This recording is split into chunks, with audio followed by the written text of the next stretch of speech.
It has been 2 years since I graduated and 2 years since I have been unemployed. With a degree in mechanical engineering and mindful of my expectation, I used to roam around every corner of the Silicon City looking for job opportunities. At the same time, I was applying for every available job position at every company listed on the job search website. When my father became ill, things began to worsen. My entire family was completely reliant on my father. The pressure started building on me when I realized all my friends and classmates were getting settled. When I saw a friend's progress on LinkedIn, tiny droplets came out of my eyes. I was alone in this garden city where the fresh air made it difficult for me to breathe and feel alive. One fine day, I received a letter from a company looking for a technical support engineer. Without much thought, I clicked on the link attached to the email, filled out my information, and submitted. On the same evening, I received a call from the company asking whether I was available for the virtual interview. I replied, "Yes, I am available." The interview was brief and they tested my communication and mail writing abilities.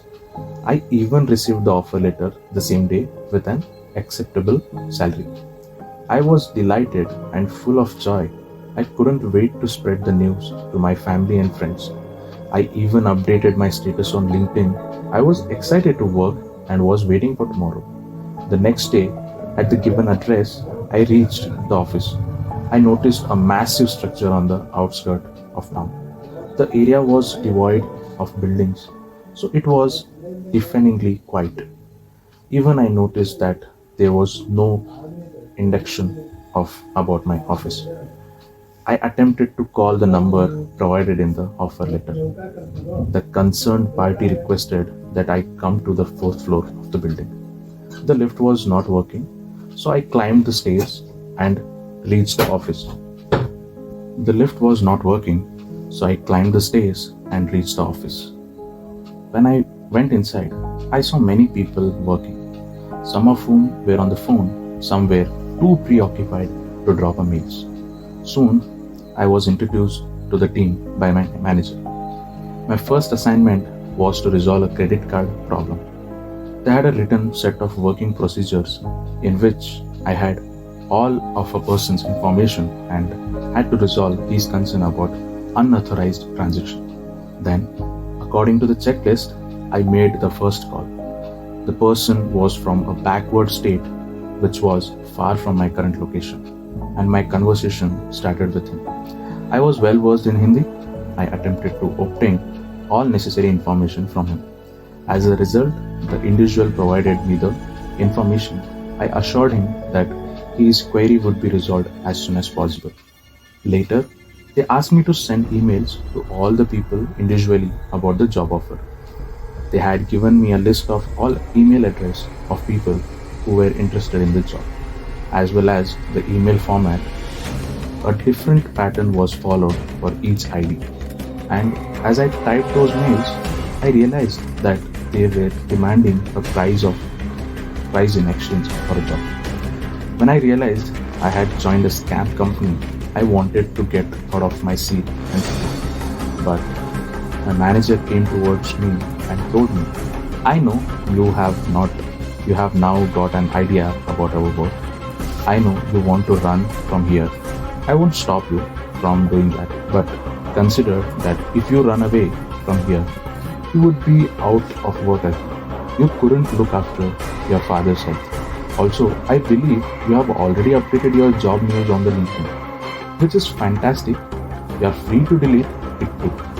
He also gave me a check of rupees 1 lakh, saying, "It's yours.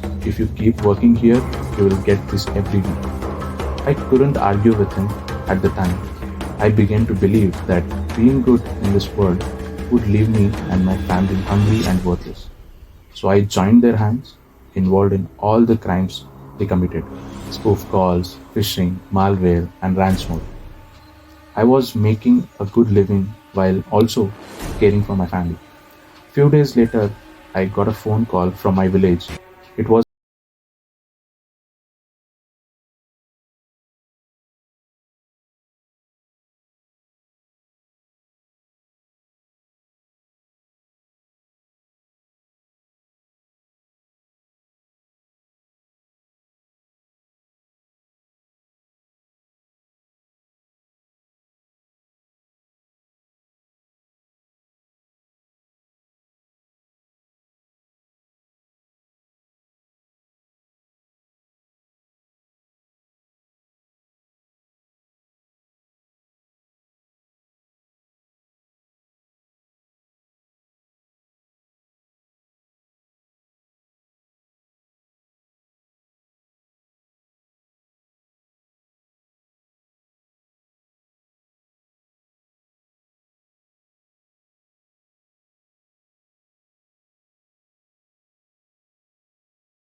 lacked the courage to do so. I went to the police station and I informed everything about the incident the next day and surrendered. I told him where the office was in the hopes that they would be caught. While I was in the cell, I was overthinking about the day when I received the mail with the job requirement. Why didn't I read it more carefully? Why didn't I look into it? Finally, Karma took what was mine while giving what was not mine. And I was just crying and screaming at all.